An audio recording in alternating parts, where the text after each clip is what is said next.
ini kan. Kita pakai istilah Yunaninya saja ya. Iya bang. Biar lebih murni gitu kan. En arche en hologos. Pada mulanya ada logos. Kai hologos en proston theon. Waalaikumsalam Temila. Yo, Temila sehat selalu ya. Dan logos itu bersama-sama dengan theon. Theon ya, theon. Ya. Kai theos en hologos, dan theos itu adalah logos. Nah, dua kata di sini dalam nomor satu di sini. Ada dua kata yang diperbincangkan. Logos dan theos. Nah, tulis. Nah, kalau kayak gini pelak mulai merekam. Ya, kalau Mbak Moterai.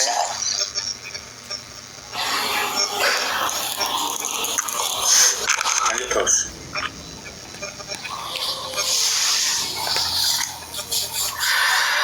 Logos ya.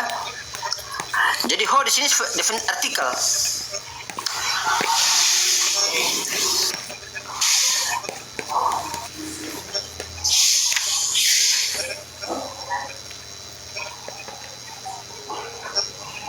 Logos ya. Dan tonteon.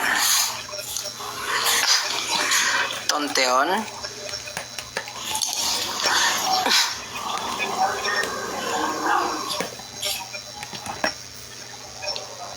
dan theos.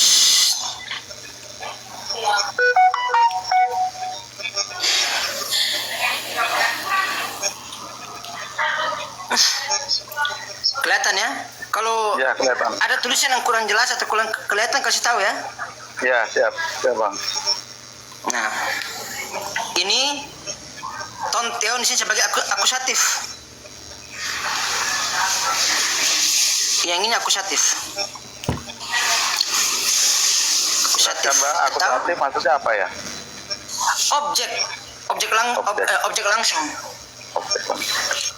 Nah.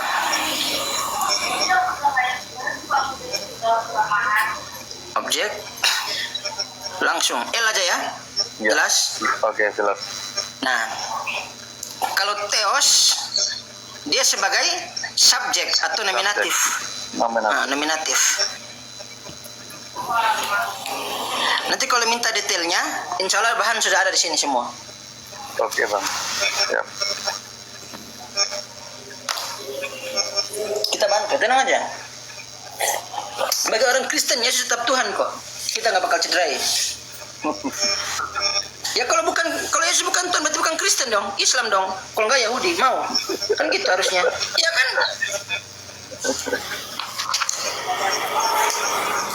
Ya kalau misalkan Yesus bukan Tuhan, berarti hari Minggu nyembah siapa? Coba. Nah itu bang, masalahnya kan karena selama kayak Unitarian yang disembah itu ya Tuhan atau yang dipanggil Bapa gitu. Nah, nggak apa-apa. Itu perantara gitu. Makanya kalau dasarnya Islam juga ada. Jadi Yudaisme saya nih. Jadi ya, nah, tenang aja. Mau orang Kristen menyembah Yesus atau tidak, itu dapurnya orang Kristen. Orang Islam di luar pagar. Oke. Nggak boleh ikut-ikutan dong. Iya. Iya kan? Iya bang. Harus jujur dong, ngapain? Oh itu agama Kristen di Indonesia juga sah kok. Kalau nggak sah ya beda cerita kan gitu. Kalau sudah sah ya siapa kita gitu kan, sama-sama warga juga bayar pajak sama-sama kok, ngapain kita ngatur-ngatur. Ya. Orang menyembah Yesus ya suka-suka. Lalu mau lihat di Al-Quran udah sempurna kok, ngapain kita takut? Jadi logos di sini ya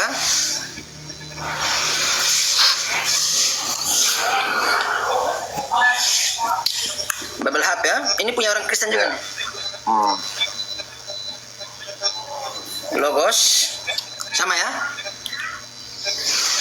meskipun yang ini kayak resep dokter Nggak apa-apa. Gimana Mas? Gimana? Meskipun yang tulisannya ini resep dokter, ini kan komputer. Ini. Nah ini kan tulisan komputer ini. Kalau ini resep dokter. Putus-putus suaranya Bang. Putus-putus maksudnya? Suaranya putus-putus. Cek. Suara putus-putus. Apa sinyal saya ya? Sekarang bagaimana? Coba materai.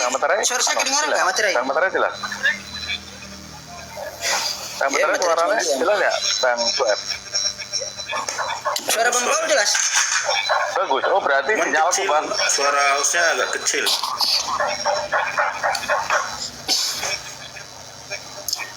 Naikin Nah, lagi itu bagus. volumenya. Oke. Tolong kalau misalkan nggak kedengaran kasih tahu ya.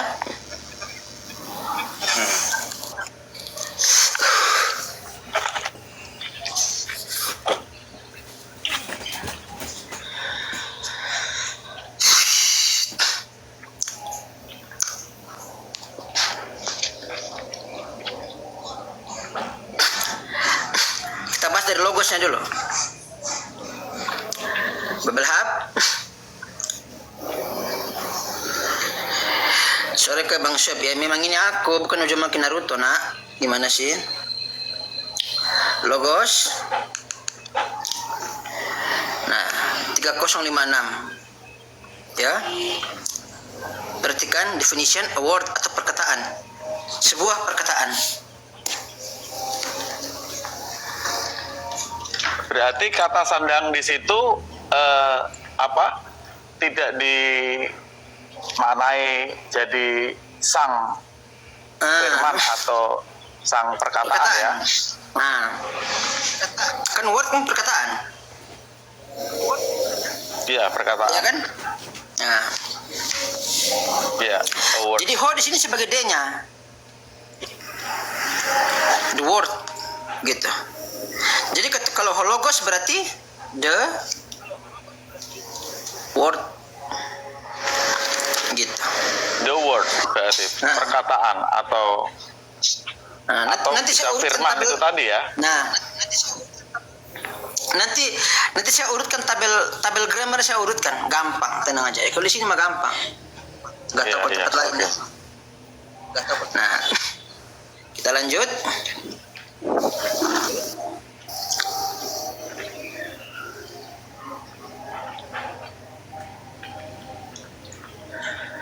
Nah,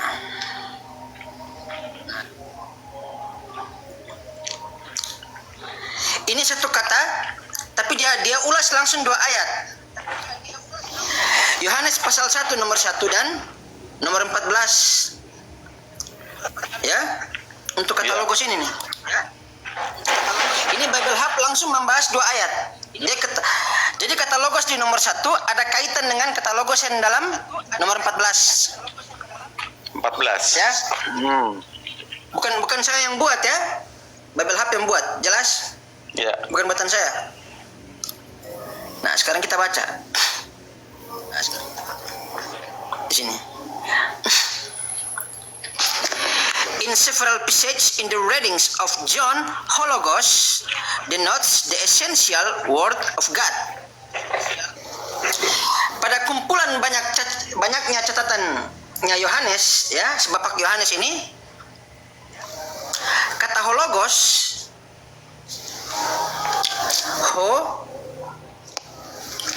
logos denotes the essential, merupakan esensi dari firman Tuhan.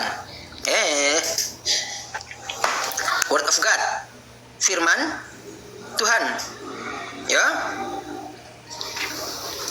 Ya. The personal hypostatic wisdom and power in union with God. Yang merupakan pribadi, ya, dan kekuatan yang mengalami persatuan dengan Tuhan. Union with God. Nah, jadi yang tadinya perkataan Tuhan,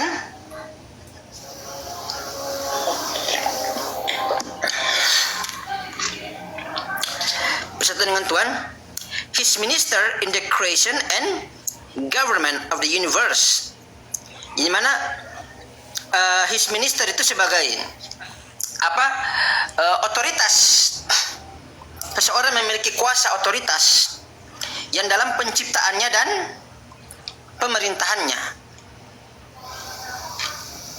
Jadi firman Tuhan di sini dia mempunyai daya kuasa gitu, mempunyai otoritas. Firman Tuhan ini merupakan sebuah bagaimana filosofis pemikiran orang-orang kaum Yunani, Helenisme. Seperti ini. Begitu. The cause of all the world's life but psychical and ethical, which for the pursuement of man's salvation put on human nature in the person of Jesus the Messiah. Nah, ini di mana konsep keselamatan yang tadi sudah menyatu dengan Tuhan tadi, lalu terdapat kuasa atau hak kepemilikan atau otoritas tadi ya, yang dimana yang berasal dari Tuhan tadi menyatu dengan atau dicurahkan melalui natur kemanusiaannya Yesus, yang dimana natur ini terdapat sebuah konsep keselamatan. Begitu. And sent forth conceptually from his words and deeds, yang muncul dari apa yang dikatakan oleh Yesus sedang dengan apa yang dilakukan oleh Yesus. Nah, gampangnya begini. Supaya gampang ya. Jadi dalam Hologos ini dia mengandung kekuasaannya Tuhan, kepemerintahannya Tuhan, sekaligus otoritasnya Tuhan, gitu. Yang dimana dicurah dan dimana yang tadi itu disebutkan dengan konsep keselamatan, terdapat konsep keselamatan. Jadi konsep keselamatan tersebut dicurahkan melalui jasad human, natur kemanusiaannya, pribadinya Yesus, begitu. Nah, yang dimana ini dipaparkan melalui His word, apa yang dia sampaikan, apa yang dia katakan, dan deeds, apa yang dia lakukan, gitu. Jadi kalau misalkan umat Kristen yang selaku yang mengimani Bible dalam hal Yohanes 1:1 ini, ya, ketika mengikuti apa yang diucapkan oleh Yesus, mengikuti apa yang dilakukan oleh Yesus, maka dia sudah mendapatkan konsep keselamatan dari Tuhan. Begitu. Itulah peran dan konsep pemaknaan pendalaman kata dari Hologos ini. Begitu.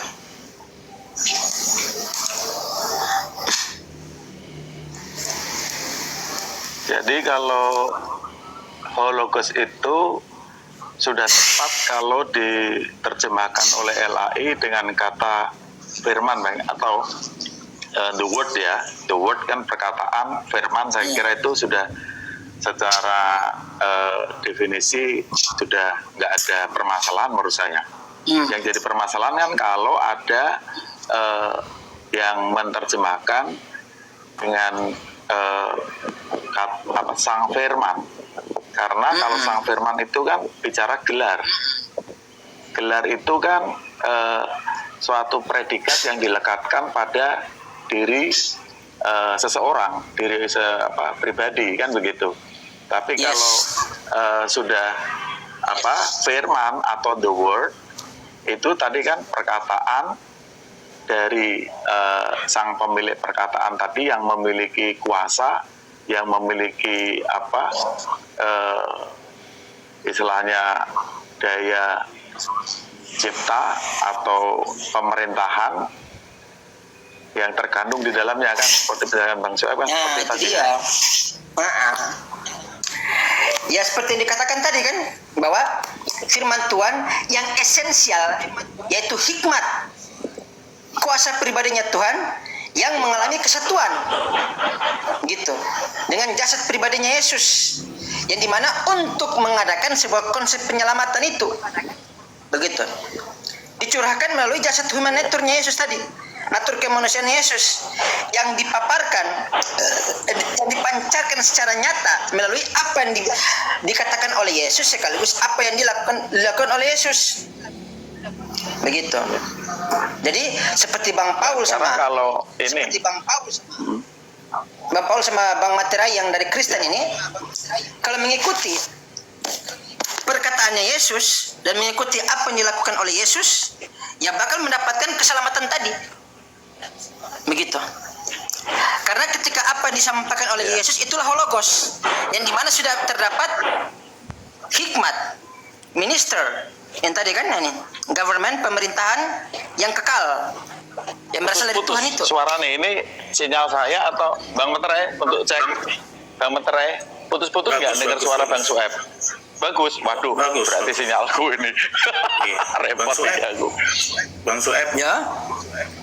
coba artikan Yohanes 1 ayat 1 versi keilmuan Bang Sueb, bukan versi LAI ya.